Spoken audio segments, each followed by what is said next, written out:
Bienvenue sur la chaîne Ma Psy en ligne chez moi. Je suis Émilie, je suis psychologue. Dans ce podcast, je voulais vous parler de la différence entre anticiper et appréhender. Pourquoi ? Parce que tout simplement, je constate que c'est un questionnement que je soulève souvent en thérapie avec mes patientes ou en accompagnement. Et du coup, je me suis dit que faire un podcast là-dessus, ça permettrait de faire profiter cette réflexion à davantage de personnes. Rapidement, parce qu'en fait, je sais que on n'a pas trop le temps d'écouter, passer 20 minutes sur une vidéo sur YouTube ou sur un podcast, sur SoundCloud ou sur iTunes. Donc voilà, le parti pris de mes allocutions, c'est aussi de faire vite et autant que faire se peut bien. Revenons sur la différence entre appréhender et anticiper. Appréhender, c'est un mécanisme de défense qui consiste à, penser à tout ce qui pourrait se passer de tordu.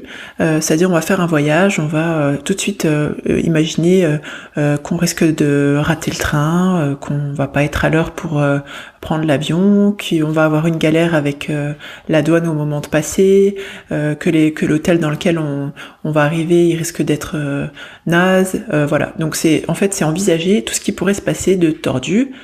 Mais j'ai envie de vous dire, c'est tout. C'est-à-dire que on appréhende tout ce qui pourrait se passer de mal et on est du coup anxieux ou angoissé et on se met dans des dispositions, où on est lourd pour soi-même et on risque d'être lourd pour son entourage.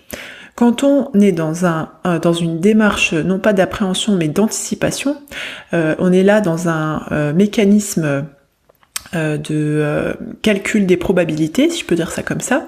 C'est-à-dire que il est humain quand on se lance dans un voyage, dans une entreprise, etc., de penser à tout. Penser à tout, c'est pas seulement penser à toutes les galères qui pourraient nous tomber sur le coin du nez, mais c'est aussi escompter qu'il puisse arriver du bien de ce qu'on initie. Concrètement, là pour reprendre l'exemple du voyage, vous faites un voyage, vous allez anticiper un retard, etc., mais en mode tiens, il pourrait se passer ça, et s'il se passe ça, je pourrais rebondir sur cette option-là de manière pragmatique. Vous avez un avion à prendre, vous anticipez qu'il puisse y avoir un problème avec le métro. En plan B, vous savez que vous pouvez vous rendre à côté de la station de métro par laquelle vous êtes amené à passer. Il y a des taxis et vous auriez le temps de prendre un taxi et de vous rendre à l'aéroport en taxi. Voilà, c'est ça anticiper. Anticiper, c'est faire un calcul de probabilité pour faire en sorte que les choses se passent au mieux. Appréhender, c'est voir tout de manière négative. Et en fait rester englué dans sa négativité. Voilà. J'espère que cette réflexion, elle vous apportera une plus-value. Si vous pensez d'ailleurs qu'elle pourrait apporter à quelqu'un de votre entourage, n'hésitez pas à la partager avec elle.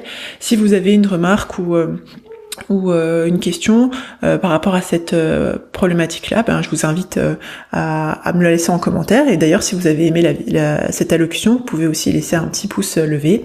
Je vous dis à bientôt et n'oubliez pas que vous êtes la première personne à bénéficier du crédit que vous accordez à votre existence.